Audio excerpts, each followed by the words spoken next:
स्वागत है आपका हमारे चैनल मोरल स्टोरीज में। मैं हूं लीला और आज हम एक और दिलचस्प नैतिक कहानी साथ हाजिर हैं। आज की कहानी सुनकर न केवल आपको मनोरंजन मिलेगा बल्कि एक महत्वपूर्ण सीख भी मिलेगी जो आपके जीवन को और बेहतर बना सकती है। तो चलिए बिना किसी देरी के शुरू करते हैं आज की कहानी। To kill a mockingbird by Harper Lee का विस्तृत सारांश। पृष्ठभूमि। टू किल अ मॉकिंगबर्ड की लेखिका हार्पर ली का एक प्रसिद्ध उपन्यास है जिसे 1960 में प्रकाशित किया गया था। यह उपन्यास 1930 के दशक के अलाबामा, संयुक्त राज्य अमेरिका के एक छोटे से शहर में सेट है और नस्लीय अन्याय, नैतिकता और मानवता के महत्वपूर्ण मुद्दों पर केंद्रित है। 1. स्काउट फिंच, उपन्यास की मुख्य किरदार और कथावाचक। वह एक छोटी लड़की है जो अपनी आंखों से दुनिया को देखती है। डू, एटिकस फिंच, स्काउट और जेम के पिता, एक वकील जो न्याय और नैतिकता में विश्वास करता है। जेम फिंच, स्काउट का बड़ा भाई। सर टॉम रॉबिन्सन, एक अफ्रीकी अमेरिकी व्यक्ति जिस पर एक श्वेत महिला के साथ बलात्कार का झूठा आरोप लगाया जाता है। पाइल्स, बू रैडली, एक रहस्यमय पड़ोसी जो अंततः बच्चों का हीरो साबित होता है।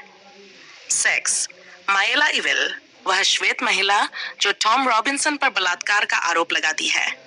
बॉब इविल, मायला का पिता जो टॉम रॉबिन्सन के खिलाफ झूठी गवाही देता है। कहानी श्राय स्काउट फिंच की नजर से शुरू होती है जो अपने भाई जेम और अपने पिता एटिकस फिंच के साथ मेकॉम्ब, अलाबामा में रहती है। स्काउट का जीवन सरल और निर्दोष है जिसमें वह अपने भाई और दोस्तों के साथ खेलती है और बू रैडली के रहस्यमय घर के बारे में कहानियां सुनती है। एटिक्स का केस। कहानी का मुख्य मोड़ तब आता है जब एटिक्स फिंच को टॉम रॉबिन्सन का बचाव करने के लिए नियुक्त किया जाता है। टॉम रॉबिन्सन पर मायला इविल के साथ बलात्कार का आरोप है। एटिक्स, जो न्याय और सच्चाई में विश्वास करता है, टॉम का बचाव करता है, ये जानते हुए भी कि शहर की नस्लीय पूर्वाग्रहों के कारण यह एक कठिन लड़ाई होगी। अदालत का दृश्य। अदालत में एटिक्स साबित करके टॉम रॉबिन्सन निर्दोष है और मायला के आरोप झूठे हैं। वह ये भी दिखाता है कि मायला के पिता बॉब इविल असली अपराधी हैं। हालांकि नस्लीय पूर्वाग्रहों के कारण जूरी रॉबिन्सन को दोषी ठहराती है। बाद के परिणाम, टॉम रॉबिन्सन को जेल भेज दिया जाता है और बाद में वह भागने की कोशिश में मारा जाता है। इस फैसले से स्काउट और जेम का विश्वास न्याय व्यवस्था में हिल जाता है। बू रैडली का खुलासा। कहानी का अंतिम मोड़ तब आता है जब बॉब इविल एटिक्स और उसके परिवार से बदला लेने की कोशिश करता है। वह स्काउट और जेम पर हमला करता है, लेकिन बू रैडली उन्हें बचाता है और बॉब इविल को मार देता है। इस घटना के बाद स्काउट को बू रैडली की सच्चाई का एहसास होता है और वह उसे एक नायक के रूप में देखती है। समाप्ति। कहानी के अंत में स्काउट को समझ में आता है कि नैतिकता, मानवता और समझदारी सबसे महत्वपूर्ण गुण है।